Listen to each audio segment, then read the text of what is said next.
raison de vivre. A choisi pour ouvrir le chemin en ce jour. Elle est merveilleuse. La première fois que je l'ai aperçue, mon cœur s'est rempli de joie. Je ne la connaissais pas. Mais sa présence apporte la paix. Sa présence te donne envie d'être avec Dieu. Elle a choisi d'être avec Dieu. Elle a aimé Dieu par-dessus tout. Elle a laissé sa vie. Et elle s'est offerte et elle s'est consacrée à lui. En disant, me voici. Je veux te parler de la sœur Tabitha Ribéron. Elle a traversé les mers. Oh, tu es dans la révélation. Tu es dans la révélation. Elle a traversé les mers pour venir jusqu'à nous. De la manière tu la vois aussi, frère. Elle est remplie de la puissance et du feu de Dieu. Acclame Dieu pour la servante de Dieu. Tabitha Ribéron, qui nous vient de la France. De rien et n'aie aucune crainte. La joie le matin, les problèmes ne durent qu'un temps. Mais il y en a qui nommé Jésus, qui ira toutes tes larmes.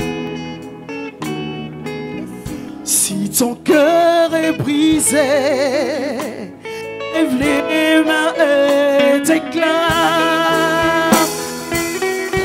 Que je réussirai, je sais que je résisterai, quel que soit ce qui arrivera. Ma vie est dans ses mains.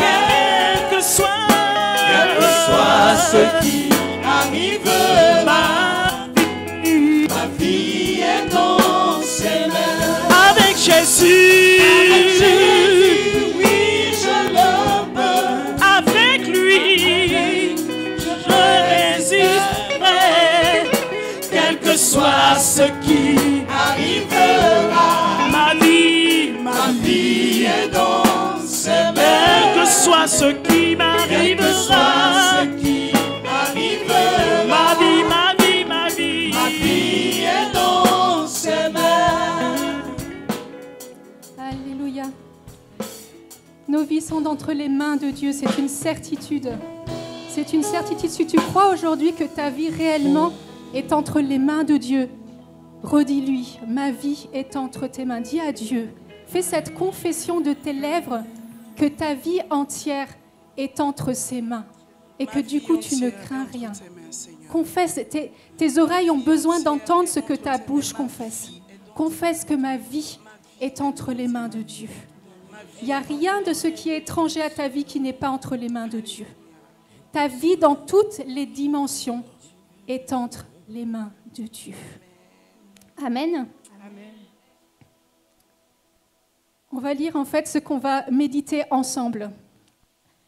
Ne vous inquiétez de rien, mais en toute chose, faites connaître vos besoins à Dieu par des prières et des supplications avec des actions de grâce. C'est un petit verset. Vous trouvez ce verset dans la lettre aux Philippiens au chapitre 4, verset 6. Ne vous inquiétez de rien.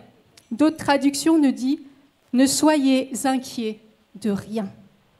C'est un bon thème pour démarrer ce jour, vous ne trouvez pas ? Ne soyez inquiets de rien. Je vais commencer par une histoire vraie de vrai. J'ai un couple d'amis qui est missionnaire de notre communauté, chez nous là-bas à Nancy.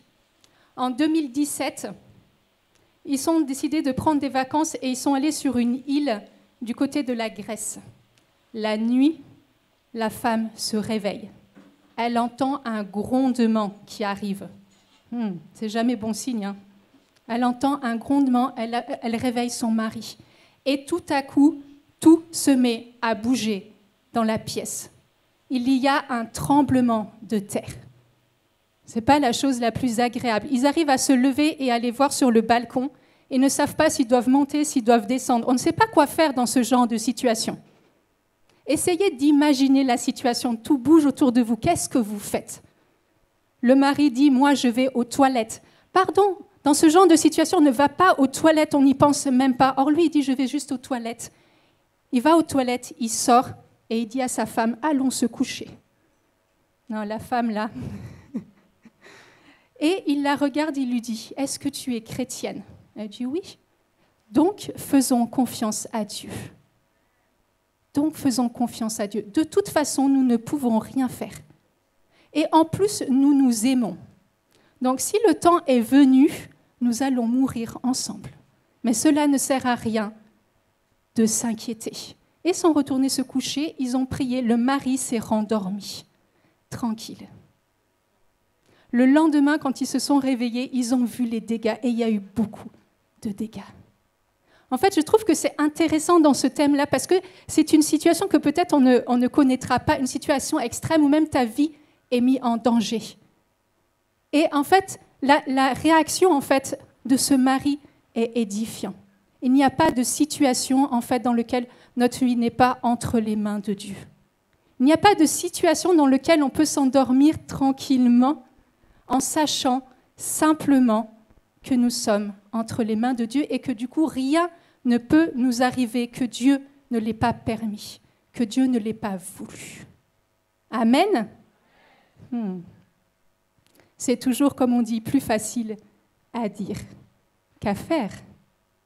Mais c'est justement tout ce qui permet en fait, à l'œuvre de Dieu d'agir dans nos cœurs, en fait, de travailler cette inquiétude. Vous savez, l'inquiétude en ce moment, c'est ce qui ronge le monde. En fait, l'inquiétude, c'est ce qui fait, en fait, ça paraît des petites choses. La peur, c'est une grosse chose. Les inquiétudes, c'est toutes les petites choses du quotidien. L'inquiétude, c'est ce qui va venir, en fait, te pomper ton énergie. C'est ce qui va venir, en fait, l'inquiétude vient du cœur. Je commence à m'inquiéter pour ma situation financière. Je commence à m'inquiéter parce que je prends de l'âge et qu'il y a des choses, en fait, que j'aurais aimé avoir dans ma vie et qui ne sont pas encore là. Je m'inquiète parce que j'ai une famille à nourrir, à subvenir à ses besoins. Je m'inquiète. La liste est longue. Hein. Vous-même, vous savez ce pourquoi vous vous inquiétez. Je ne vous demanderai pas la liste. La liste, vous la ferez au Seigneur. Mais en fait, il y a quelque chose d'intéressant, c'est que ton cœur commence à s'inquiéter, ça monte sur les lèvres et on commence à entendre des paroles qui ne sont pas la gloire de Dieu. Commence à entendre des paroles de murmure. « Oh, je suis le Seigneur depuis tellement longtemps, Dieu ne fait rien pour ma vie. » Et vous savez, quand on commence avec le toujours, le rien, généralement, ce n'est pas bon signe. Dieu n'a jamais rien fait pour ta vie, ce n'est pas vrai. Juste le fait que tu sois là aujourd'hui, c'est un signe que Dieu a déjà fait quelque chose dans ta vie. Le fait que tu te sois réveillé en vie, c'est déjà quelque chose que Dieu a fait dans ta vie. Le fait que tu aies un toit sur la tête, c'est quelque chose que Dieu a fait dans ta vie. Il n'y a rien de ce que tu as, y compris les vêtements que tu portes, la coiffure, les bijoux, que Dieu ne t'ait pas donné. Donc Dieu a forcément fait quelque chose dans ta vie. Il y a des choses que Dieu n'a pas encore fait, mais cela, ça ne veut pas dire que Dieu ne va pas faire. Cela veut dire juste que dans la situation d'aujourd'hui, Dieu a encore une provision de grâce pour toi. Ces grâces ne sont pas épuisées. Si Dieu nous donnait tout aujourd'hui, qu'est-ce qu'il y aurait pour demain? Notre cœur désirait-il encore Dieu parce que nous avons tout? Non. Dieu a besoin que nous désirons encore davantage. Dieu a besoin que nous ayons des lieux dans nos vies qui ne sont pas encore comblés pour que lui-même vienne les combler. Vous savez, les lieux dans lesquels, en fait, nous sommes le plus en souffrance, les lieux dans lesquels nous attendons quelque chose de Dieu, c'est vraiment le lieu de la grâce. C'est le lieu de la bénédiction. Parce que quand Dieu dit « malheur à vous les riches », ce n'est pas seulement ceux qui ont l'argent, pardon, hein, c'est ceux qui ont tout et qui intérieurement n'ont plus besoin de rien. Or, c'est dans ce besoin que Dieu vient te chercher. C'est dans ce besoin que Dieu vient te chercher, vient te prendre, t'amène à lui. C'est dans ce besoin que Dieu vient te rejoindre. Ce n'est pas quand tout va bien dans ta vie que Dieu vient te rejoindre. Quand tout va bien, et ces périodes-là, il faut vraiment bénir, c'est le temps de la grâce, c'est le temps de la reconnaissance, c'est le temps du témoignage, c'est le temps du débordement. Mais dans le besoin, cherche Dieu. Dans le besoin, attends-toi à Dieu. Dans le besoin, présente ton besoin à Dieu. Dieu entend nos cris, Dieu entend nos supplications, Dieu entend nos prières, Dieu entend nos besoins. Dieu entend tous nos besoins. Et du coup, quand ça monte sur nos lèvres, en fait, on va dans la critique, on va dans le murmure. et on commence à se décourager. Et dans le découragement, on perd sa force en fait. C'est ça en fait. Je perds ma force et c'est là où je vais aller voir ailleurs ce que Dieu a déjà prévu. Et je vais aller chercher en dehors de Dieu de quoi répondre à mes besoins. Dieu connaît tes besoins. Dieu sait de quoi tu as besoin. Dieu t'a vu déjà aujourd'hui. Dieu t'a vu ici quand tu es arrivé. Dieu a déjà vu tes besoins. Dieu sait. Dieu sait parce que Dieu te connaît. Dieu te connaît parce que Dieu t'a créé. Dieu t'a créé, Dieu te sait. Dieu sait et c'est même mieux que toi ce dont tu as besoin. Et nous oublions trop souvent qu'en fait Dieu nous connaît parfaitement. Je vous assure que même nous ne nous connaissons pas parfaitement et nous découvrons toujours quelque chose de nouveau sur nous-mêmes. Des choses qui sont bien et des choses qui sont moins bien. Ça fait partie de la vie chrétienne et ça fait partie de la vie humaine. Mais Dieu nous connaît parfaitement. Il connaît le moindre de nos soupirs. Il connaît le moindre de nos pensées. Il connaît le moindre battement de nos cœurs. Tout ça, Dieu le connaît et Dieu le sait même avant que tu aies formulé tes besoins. Dieu les connaît. Donc là, aujourd'hui, ne dis pas que Dieu est étranger à tes besoins. Arrête de dire que Dieu t'a oublié. Arrête de dire, en fait, toutes ces choses-là qui viennent limiter l'agir de Dieu. En fait, ce n'est pas Dieu qui est limité dans son agir, c'est nous-mêmes qui sommes limités dans la manière dont nous raisonnons, dans la manière dont nous nous comportons, dans la manière dont nous prononçons des propres paroles de malédiction sur nos vies. On va demander vraiment à Dieu, du coup, d'élargir, en fait, et de briser, en fait, tout ce que nous pouvons dire nous-mêmes. Il y a les autres qui disent sur nous, mais je vous assure, il y a tellement souvent nous-mêmes, en fait, qui limitons l'agir de Dieu sur nos vies. Et on a besoin que Dieu vienne nous renouveler et vienne nous redonner cette assurance que, comme dit la parole de Dieu, Dieu pourvoit à tous nos besoins. Là, on est sur essayer de ne vous inquiéter de rien, mais en toute chose, Dieu connaît tous vos besoins. Il n'y a pas de liste. Il n'y a pas de liste. Il n'y a pas des besoins que Dieu peut combler et des besoins que Dieu ne peut pas combler. Impossible. Impossible. C'est bien marqué, ne vous inquiétez de... Ne vous inquiétez de... Ne vous inquiétez de... Rien. C'est français, c'est tout petit et pourtant ça a une puissance extraordinaire. Ne vous inquiétez de rien. C'est dans la parole, vous trouvez ça du coup dans l'évangile selon saint Matthieu au chapitre 10. Est-ce que l'on ne vend pas 2 moineaux pour 1 sou ? Pourtant pas un d'entre eux ne tombe à terre sans votre Père. Quant à vous, même tous vos cheveux sont tous comptés. Soyez sans crainte, vous valez mieux, vous, que tous les moineaux. J'ai découvert un truc extraordinaire, ma vie valait mieux que tous les moineaux du monde. Notre vie vaut beaucoup plus que ce que nous pensons. Même tous nos cheveux sont comptés. J'ai demandé au Seigneur si les tissages et les rajouts, ça comptait dans les cheveux qui étaient tous comptés, mais en tout cas, tous nos cheveux sont comptés. Nous-mêmes, nous ne savons pas combien il y en a. Et ça marche même pour ceux qui n'ont plus de cheveux, pardon. Même tous vos cheveux sont comptés. Tout ce que vous avez perdu, il n'y a pas un cheveu qui tombe à terre le matin quand tu te coiffes sans que Dieu l'ait décidé. Donc si même nos cheveux, si les moineaux qui sont tout petits comme ça, tu as envie de dire, mais c'est quoi leur utilité ? Moi, j'adore les animaux, désolé. Donc je suis émerveillée devant un oiseau qui apparemment n'a aucune utilité et pourtant, Dieu prend soin. Il lui donne la nourriture en temps voulu. Donc si Dieu prend soin, à plus forte raison pour nous qui avons été rachetés par le sang de Jésus, combien notre valeur est tellement grande que Dieu ne peut pas faire autre chose que de pourvoir à tous nos besoins. Et dans nos besoins, on parle souvent, et il y a besoin en fait, des besoins d'ordre matériel ou financier.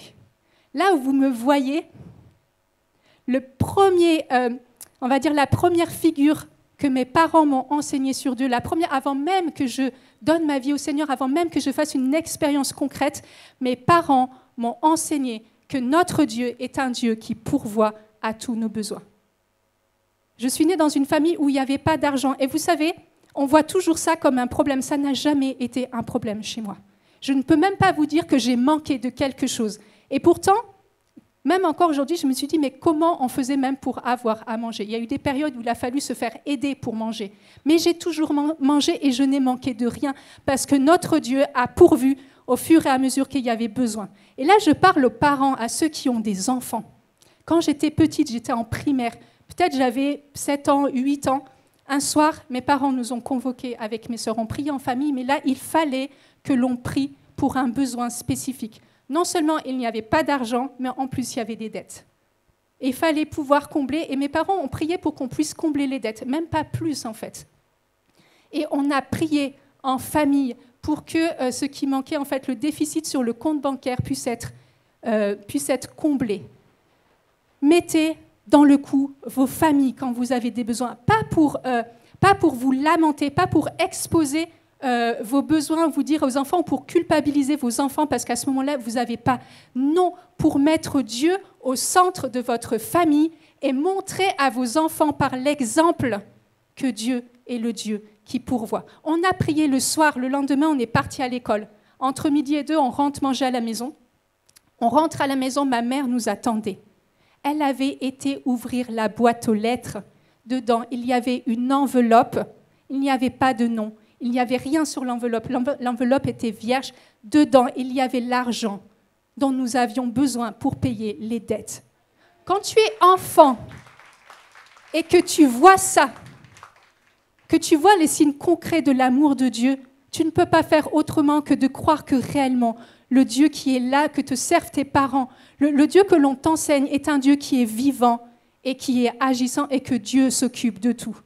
J'ai des quantités d'exemples dans tous les sens et je pourrais vous parler encore toute la journée sur tout ce que Dieu fait. Mais je voudrais simplement que moi, le Dieu que je sers, qui est le Dieu qui pourvoit mes besoins, que ce soit aussi le vôtre. Que vous puissiez expérimenter de manière très concrète dans votre vie que le Dieu que vous avez choisi est le Dieu qui pourvoit à tous vos besoins. Et à tous vos besoins, c'est des petites choses, comme ce sont des grandes choses. On a besoin de temps en temps de grands signes, mais au quotidien, en fait, souvent, on peut négliger ce que Dieu fait. On peut négliger, en fait, que tu trouves juste, par exemple, l'argent. Je suis sortie de communauté, j'ai quitté ma première communauté. On a fondé celle où je suis aujourd'hui, les Sœurs missionnaires du Christ Rédempteur, et je suis sortie de ma première communauté sans rien. Mais quand je vous dis rien, c'est rien. Vous savez, je n'ai jamais été aussi heureuse. J'ai toujours été heureuse, ce n'est pas un souci. Hein. Mais vous savez, à ce moment-là, j'étais comme un enfant à Noël. J'étais tellement excitée. Je n'avais rien. Je n'avais pas de travail, je n'avais pas d'appartement, je n'avais pas d'argent. Je n'avais même pas une casserole pour me faire à manger. Mais quand je dis je n'avais rien, c'est juste j'avais mes habits, c'est tout, quoi. Et j'étais excitée de voir ce que Dieu allait faire. Parce que ces épreuves-là, soit tu peux commencer par te lamenter, de dire « oui, je suis sortie après toutes les années que j'ai données, je sors sans rien », soit tu peux dire « eh bien, c'est génial », parce qu'à ce moment-là, ça oblige Dieu à être Dieu dans ma vie et ça oblige Dieu, en fait, à pourvoir à tous mes besoins. Parce que le fond de mon cœur ne change pas, je reste enfant de Dieu. Et donc, un père s'occupe de ses enfants. J'ai pris le train, je suis allée dans une ville pour rencontrer mon père spirituel et lui annoncer, en fait, que je quittais la communauté. J'ai trouvé du travail le même jour. Et j'avais fait une liste au Seigneur sur les conditions. J'avais quelques points, en fait, d'un travail que je voulais avoir. Tous les points ont été respectés. Après, je me suis dit, il faut quand même que j'ai un appartement. Tu sors de communauté, tu n'as pas de salaire, tu n'as pas de fiche de paye, tu n'as pas d'avis d'imposition, tu n'as rien. Mais je savais que Dieu avait déjà pourvu à mon appartement. Et quand j'ai visité l'appartement, je savais que celui-là, c'était pour moi. Et quand j'ai appelé la femme, en fait, c'était un appartement qui était très demandé, en fait. Il était très bien situé, machin, tout ça. Quand j'ai appelé, la femme me dit, mon mari m'a dit que l'appartement, c'était pour vous. Le mari a décidé que sur tous ceux qu'il avait visités, si moi je le voulais, il était pour moi. Quand elle a commencé à me demander les papiers, vous savez, soit vous avez le choix d'être inquiet, oh mais je n'ai rien, soit vous dites simplement les choses et votre cœur reste en paix. Elle m'a demandé les fiches, je n'ai pas. Avis d'imposition, je n'ai pas. Mais vraiment, c'est-à-dire que je n'ai même pas justifié le pourquoi je n'avais pas. Et il y a eu un silence. La femme me dit donc, en fait, vous n'avez aucun papier. J'ai dit oui. Et elle me dit, je ne comprends pas, mon mari m'a bien spécifié que c'était pour vous qu'était l'appartement. Elle m'a dit, ok, je vous fais confiance, il est pour vous. Mais c'est-à-dire que pourquoi tu t'inquiètes quand tu sais que Dieu va placer les choses devant toi? Et après le temps d'avoir mon salaire, il fallait quand même manger un minimum. Vous savez comment j'ai fait pour manger? j'ai trouvé de l'argent par terre. Et je me suis dit que parfois, il y a des choses que tu vis qui sont difficiles. Par exemple, tu vas perdre... Un jour comme ça, j'ai roulé sur un portefeuille quand j'étais petite. Et on n'a pas pu le rendre, il n'y avait pas moyen en fait, de savoir à qui c'était, il n'y avait rien, c'était juste un portefeuille. Je savais juste que c'était un portefeuille d'homme, et dedans, il y avait plein de billets, quoi. Mais c'est-à-dire que le malheur des uns peut faire le bonheur des autres. Tu perds quelque chose, dis-toi que c'est redonner en bénédiction à quelqu'un qui, à ce moment-là, en avait besoin. Donc, je traverse la rue, je trouve un billet. Et là, je me suis dit, à ce moment-là, le plus important, c'est d'avoir un fer à repasser, parce que quand même, il faut au moins que j'ai un peu les habits qui soient... Donc, je vais au magasin acheter un fer à repasser, je passe. Attendez, dans ma famille, on n'a pas tellement le chance pour les jeux, ce genre de trucs-là. Sauf que là, quand je passe à la caisse, ça sonne. Bip! J'avais gagné de l'argent. Et j'ai fait mes courses. Donc, je suis sortie avec mon fer à repasser et de quoi manger. Mais vraiment, je vous assure, quand vous êtes dans cette disposition de cœur, vous savez que Dieu est votre Père. Et à partir du moment où vous savez que Dieu est votre Père, vous savez que vous ne pouvez manquer de rien. Et quand je dis de rien, c'est de rien. Quand il y a des choses qui ne sont pas encore arrivées, ça ne veut pas dire que Dieu n'a pas entendu. Et ça ne veut pas dire que Dieu a décidé qu'il n'était plus votre Père. Hein. Dieu reste votre Père. Mais tous ceux qui ont des enfants là, vous savez que des fois, vous ne donnez pas toujours ce dont vos enfants vous réclament. Parce que vous savez que ce n'est pas le temps. Parce que vous savez que ce n'est pas le moment. Parce que vous savez que peut-être il faut attendre encore un peu. Ou peut-être que vous allez leur demander des choses des fois à travailler avant d'accéder. Dites-vous toujours que Dieu est votre Père et Dieu est pédagogue. Dieu est pédagogue. Rappelez-vous toujours quand vous priez, Dieu est pédagogue. Qu'est-ce qu'il a besoin de m'enseigner ? Et en fait, l'attitude du cœur quand on demande quelque chose à Dieu, c'est vraiment ça. Est-ce que je suis la fille bien-aimée de Dieu ? Vous connaissez tous l'histoire de la parabole du fils prodigue. Moi, je ne l'appelle pas la parabole du fils prodigue, mais du Père miséricordieux. Mais il y a un personnage dont on ne parle jamais, ou très peu, parce qu'on ne sait pas trop quoi dire des fois. C'est le fils aîné. Vous vous rappelez, non, l'histoire du fils aîné ? Le fils aîné, il travaille et il est là, et il est dans la maison du Père. Et tellement souvent, c'est notre attitude. Il est là, il est avec le Père, il vit avec le Père, il mange avec le Père, il dort avec le Père, il travaille avec le Père. Il ne peut pas dire qu'il ne connaît pas le Père. Et pourtant, ce fils-là n'a pas connu le Père. Quand son frère revient et qu'il voit qu'ils ont fait la fête, qu'est-ce qu'il commence à faire ? Il commence à râler et il commence à murmurer. C'est ce qu'on fait des fois quand on voit la bénédiction sur la vie des autres. Oh, un tel vient d'arriver à l'église, il est tout jeune converti, pourquoi lui il est béni ? Moi, ça fait tellement longtemps que j'attends ma bénédiction. Et on n'est plus capable de se réjouir de la bénédiction des autres. Et ça ferme quelque chose dans notre cœur.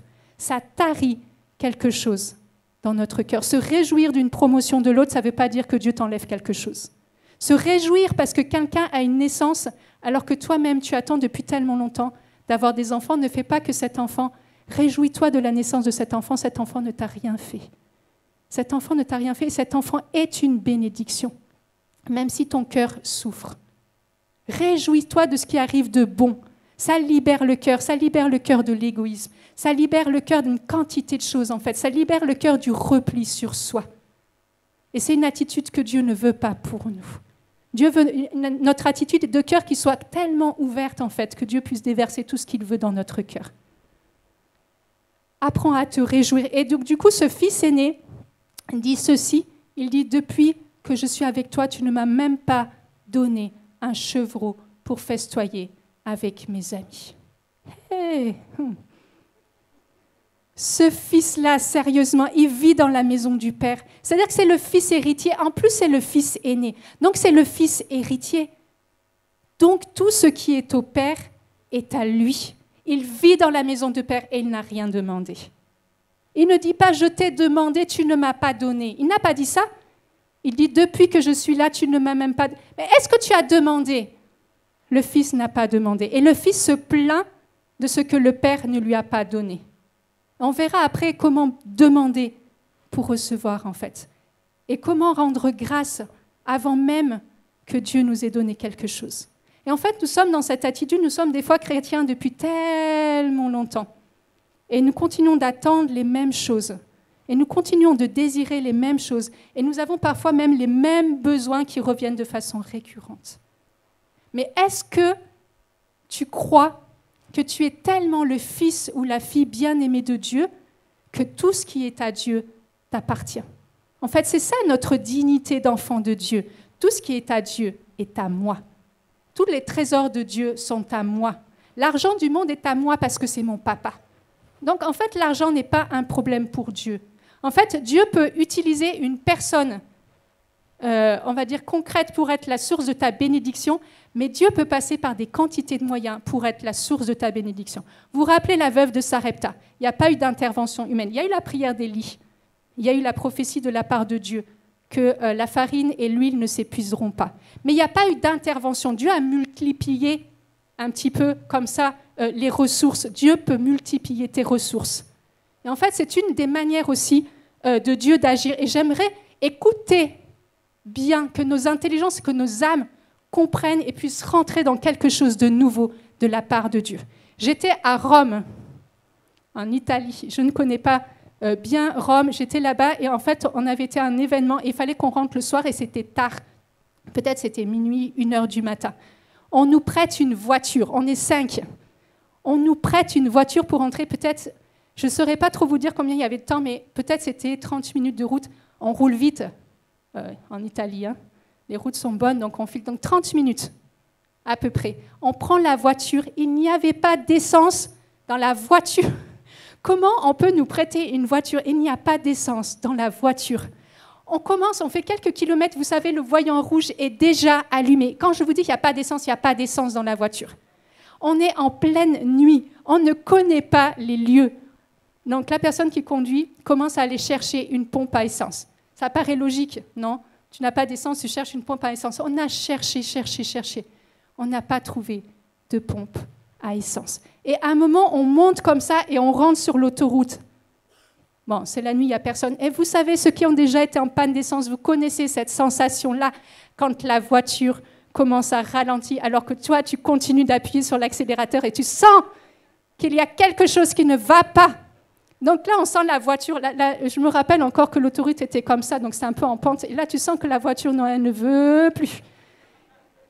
Vous savez ce qu'on a fait? Bon, moi, personnellement, j'étais juste morte de rire, en fait. J'étais écroulée de rire dans la voiture. Mais la première réaction qu'on a fait tous ensemble, on a imposé les mains au réservoir. Pardon, c'est vrai, hein? Tout ce que je vous raconte, c'est vrai. On a imposé les mains au réservoir. Et on a commencé à prier pour que Dieu remplisse le réservoir. La voiture est repartie. On cherche encore de l'essence, on n'a pas trouvé. À un moment, on s'est dit, bon, on ne sait pas où il y a de l'essence dans cette ville, c'était trop grand. On rentre et on va là où on a attendu. On part deuxième fois, la voiture, tchac. On sent que non, là, elle est au bout de sa course. Donc pareil, on reprie pour le réservoir, on demande au Seigneur de remplir à nouveau le réservoir. La voiture repart. Deuxième fois, on arrive enfin à la maison. On a passé la voiture, le portail, l'arrière de la voiture a passé le portail, la voiture s'est arrêtée. On l'a juste poussée pour pouvoir la garer, ne pas la laisser. Dieu est capable, en fait, de multiplier. C'est-à-dire que là, il a rempli le réservoir pour qu'on a roulé plus d'1 heure. Je ne sais pas si vous imaginez, mais on a roulé plus d'1 heure. Donc à 100, 110, 120, là, dans ces zones-là, sans essence. C'est le truc, mais ce n'est pas possible normalement, mais Dieu est capable en fait de multiplier l'essence jusqu'à ce que tu en aies besoin. J'ai vu des gens en fait qui prenaient des billets dans leur porte-monnaie et quand ils revenaient, il y avait toujours des billets. Donc Dieu est capable de faire ce miracle-là. Et je veux que tu crois en ce soir que comme la veuve de Sarepta, Dieu peut multiplier tes ressources. Il n'y a rien qui est impossible à Dieu. J'ai vu des multiplications de nourriture aussi pour finir des fins de mois. Moi, je crois que ce Dieu-là que je sers est capable de ça, est capable de passer aussi sans l'intervention humaine. Est-ce que tu crois? Est-ce que tu crois? Est-ce que tu crois réellement? Parce que là, ce n'est pas seulement quelque chose de passager. Tu as besoin d'avoir cette certitude dans ton cœur qu'en fait, Dieu peut avec toi faire les mêmes choses. Amen. Et la chose dont je voudrais qu'on parle ensuite, c'est la manière de prier.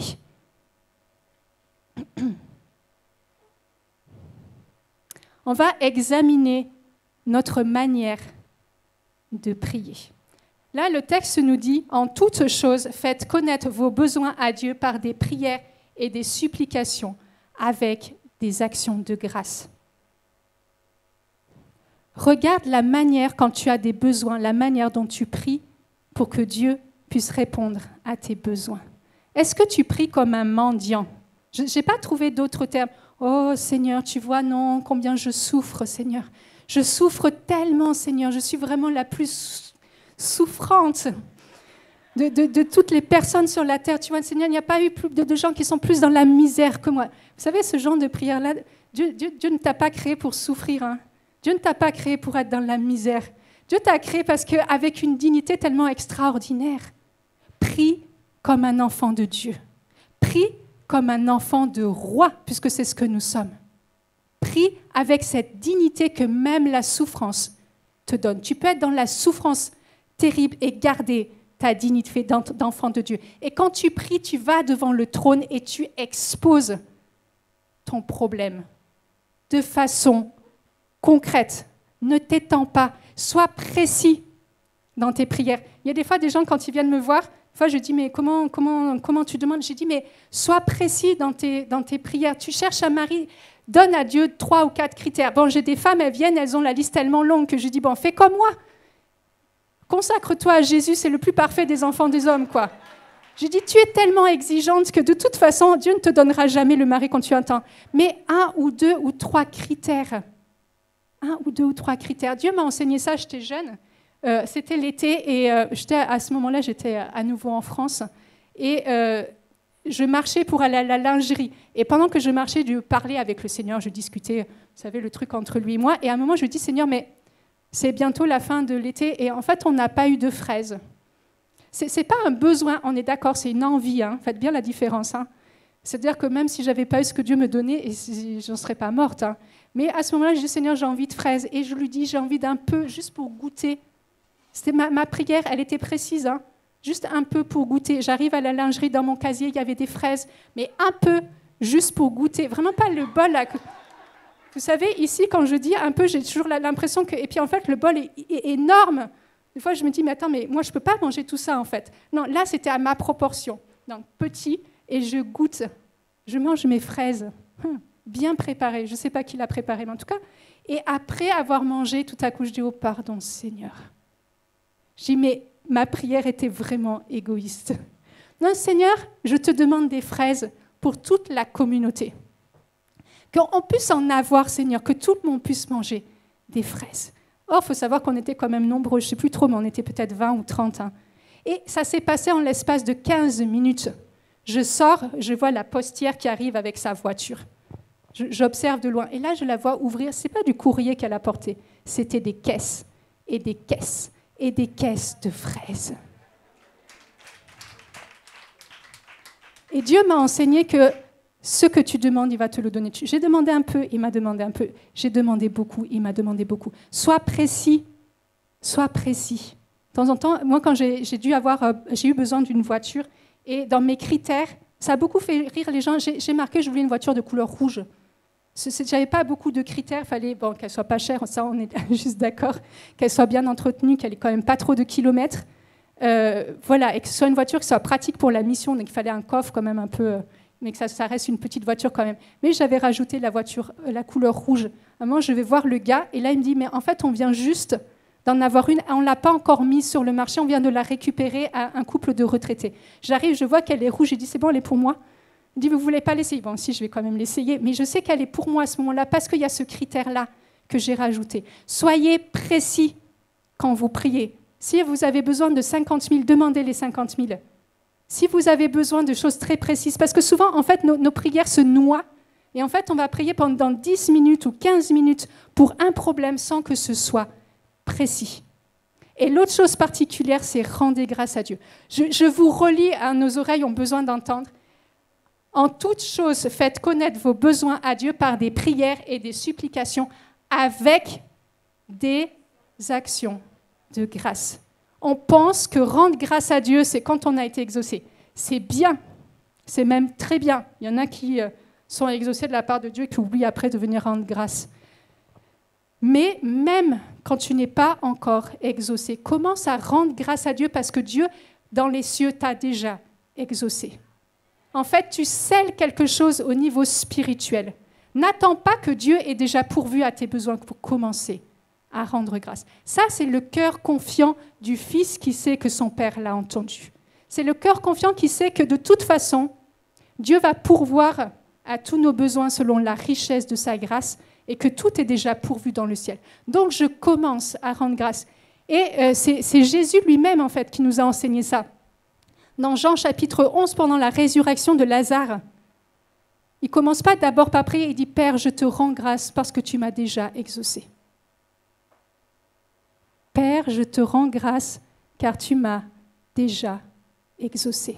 Apprendre à prier de cette manière-là, c'est nous redonner en fait notre dignité. Seigneur, tu vois mon besoin. Je te l'expose de manière très concrète. Et Seigneur, je commence à te rendre grâce parce que tu m'as déjà exaucé. Je te rends grâce. Et quand tu finis la prière, dis Amen. Amen. Je crois et je scelle ce que je viens de te demander. Je crois et je scelle à la face du monde et je scelle à la face du monde spirituel que ma prière est déjà exaucée. Et je prie comme un enfant de Dieu. Je prie comme un enfant de Dieu. Il nous faut sortir de notre mentalité où on va quémander à Dieu. On va quémander, en fait, quelque chose comme si Dieu, c'était juste quelqu'un, en fait, soit un distributeur. Et des fois, nos listes de doléances, elles sont tellement longues. Dieu n'est pas un distributeur automatique. Ce que Dieu veut, c'est d'abord une relation avec lui. Et parce que tu as cette relation avec lui, tu peux venir devant le trône et lui demander ce que tu as besoin. Mais vous savez, il y a un truc étonnant, c'est que même les besoins dont tu n'as pas conscience et qui ne te paraissent pas importants, Dieu peut te les donner. Là, je vous ai parlé des envies. Parlez à Dieu simplement de vos besoins, de vos envies. Une fois que vous l'avez adoré dans sa présence, ça ne veut pas dire que Dieu est obligé. Il n'y a pas d'obligation dans l'amour. L'amour est gratuit. L'amour est gratuit. Et quand Dieu te donne quelque chose, c'est juste pour te montrer qu'il t'aime. Il n'y a pas d'autre besoin, en fait. Il veut te montrer que tu as du prix à ses yeux. Il veut te montrer, en fait, que la relation que tu cherches avec lui est importante. Nous avons besoin de retrouver, en fait, ce cœur, en fait, qui désire simplement être à Dieu et qui est tellement simple. Vous savez, un enfant ne s'embarrasse pas quand il a envie de quelque chose. Je ne parle pas des enfants qui font les caprices, ça c'est encore autre chose. Mais un enfant, quand il a besoin, il va venir te dire simplement, sois simple avec ton Dieu. Parle-lui de ce que tu veux, parle-lui de ta journée, parle-lui de ce que tu as envie aussi aujourd'hui. Parle-lui, en fait, simplement de tout ce qui est dans ton cœur, comme tu le ferais avec un ami, comme tu le ferais, en fait, avec ta meilleure amie au téléphone et tu lui racontes, en fait, tes rêves. Tu lui racontes tes projets, tu lui racontes tes besoins, tu lui racontes... Et Dieu est là, il l'entend et il répond. Dieu répond. Vous savez, j'étais moi des fois étonnée de voir que Dieu répondait à des choses dont je ne pensais pas avoir besoin. Ou même que je n'avais pas besoin, dans le sens où il y a des choses, tu te dis que tu peux très bien te passer, de voir en fait que Dieu devançait toutes choses. Le nombre de fois où j'ai pris l'avion, moi c'était un principe, il y avait jamais... J'ai découvert qu'il c'était bien d'avoir un peu d'argent sur soi, ça peut toujours être utile, mais j'ai appris ça très tard. Et donc, je me baladais toujours sans argent, parce que la plupart du temps, je n'en avais pas. Mais vous ne pouvez pas imaginer le nombre de fois où à l'aéroport, on m'a offert le petit déjeuner. Habit ou sans habit, ça ne change rien. Et ce qui m'a le plus touchée, c'est que souvent, c'était des musulmans. Souvent, c'était des musulmans, des gens qui ont la crainte de Dieu. Mais je n'ai pas été très, très souvent, en fait, ou même des gens qui n'étaient pas croyants. Vous ne pouvez pas imaginer la générosité, en fait, des gens. Je ne demande rien. J'ai le sourire, ça ne se voit pas que j'ai faim. Je n'ai pas une tête souffreteuse. Mais à ce moment-là, les gens, en fait, il y a quelque chose qui passe. Et que chaque fois, en fait, que quelqu'un a été objet de la bénédiction de Dieu, on a toujours vécu aussi des temps En tout cas, on a toujours parlé en profondeur, que ce soit de Dieu, de la vie, des choses. Et chaque fois, je me suis dit, mais en fait, Dieu est capable de mettre n'importe qui sur ta route pour t'aider. N'attends pas seulement aussi des gens chrétiens, il y a des gens extraordinaires. Il y a des gens extraordinaires dans le monde. Et en fait, Dieu peut parler aussi à quelqu'un pour venir bénir ta vie. Et ça, on pense toujours que ça marche que dans un sens. Hein. On pense toujours que c'est les autres qui doivent bénir ma vie. Vrai ou pas vrai? Ça marche dans les deux sens. Peut-être que dans ta prière, à un moment, Dieu va te mettre quelque chose à cœur. Vous savez, juste un petit conseil. Un petit conseil. Quand Dieu te parle pour bénir la vie de quelqu'un, obéis vite. Sois prompt à obéir, tout simplement parce qu'on se connaît. Le temps de grâce va passer, tu dis non, peut-être c'est pas Dieu qui m'a parlé de, peut-être le montant qu'il m'a donné n'est peut-être pas le bon, je vais peut-être le revoir à la baisse. Non, peut-être que c'est juste mes pensées. Tu sais, obéis vite, sinon tu n'obéiras pas. Et dès qu'il s'agit en fait d'aider sur quelque chose, on est tous pareils. On est tous pareils, c'est difficile et ça nous coûte. Et c'est pour ça qu'il nous faut obéir promptement. Et vous allez vous rendre compte que quand vous obéissez promptement, Dieu bénit aussi l'obéissance dont vous avez fait preuve. Parce que vous avez béni la vie de quelqu'un d'autre, il y a des écluses qui vont s'ouvrir sous vos vies. Il y a quelque chose de l'ordre en fait au niveau spirituel qui va être relâché pour vos vies. Soyez source de bénédiction pour les autres, pour que les autres soient source de bénédiction. Et je n'aide pas les autres pour recevoir en retour. Que ta main droite ignore ce que ta main gauche donne. Fais-le dans le secret, fais-le juste parce que tu veux être agréable à Dieu et que tu veux obéir. Parce que si toi tu obéis promptement, tu te dis que quand Dieu va te parler à quelqu'un en ta faveur, tu vas aussi croire que la personne, elle va obéir promptement. Elle va obéir promptement. Et j'ai vu des gens comme ça recevoir des motions quand j'étais petite. J'étais assez malade et les médecins ont dit qu'il fallait que j'aille à la montagne en fait l'été.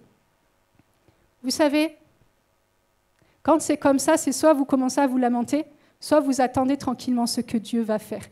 Il y a quelqu'un qui était en train de prier et qui reçoit dans sa prière qu'il faut qu'elle nous laisse les clés de son appartement à la montagne pendant l'été. Donc on partait 1 mois pendant plusieurs vacances en fait. 1 mois l'été. Elle ne nous demandait rien. Mais simplement, elle avait eu cette motion dans la prière. Elle n'était pas au courant de la situation de notre famille. Elle n'était pas au courant que c'était aussi ce que les médecins avaient demandé. Et pourtant, elle a obéi. Elle a été une vraie source de bénédiction pour nous. Obéis quand tu entends Dieu te parler. Obéis. Dieu a besoin de cœurs qui soient obéissants. On va prier.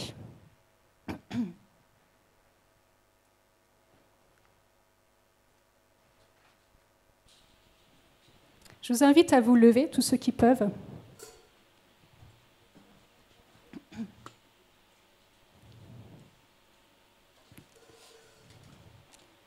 Je voudrais juste d'abord, avant qu'on rentre vraiment dans cette présence de Dieu, je vais t'inviter à faire cet exercice très pratique. Là, tu pries pour toi-même. Tu vas présenter à Dieu tes besoins. Ne présente pas la liste de tes besoins. Choisis un besoin ou 2 besoins, grand maximum. Et demande de façon très précise quels sont tes besoins. Sois précise avec Dieu et parle-lui comme tu parlerais à ton papa du ciel. Sois convaincu que Dieu va t'entendre, mais sois très précis. Ça ne va pas être long. Sois court, précise, mais sois précise par contre. Tes oreilles ont juste besoin, tu n'as pas besoin de faire ça forcément extrêmement fort, mais juste que tes oreilles entendent ce que ta bouche est en train de proclamer. Ne regarde pas ton voisin, n'écoute pas les besoins de tes voisins. Quels sont toi tes besoins? 1 besoin, 2 besoins. Sois précis. Sois précis.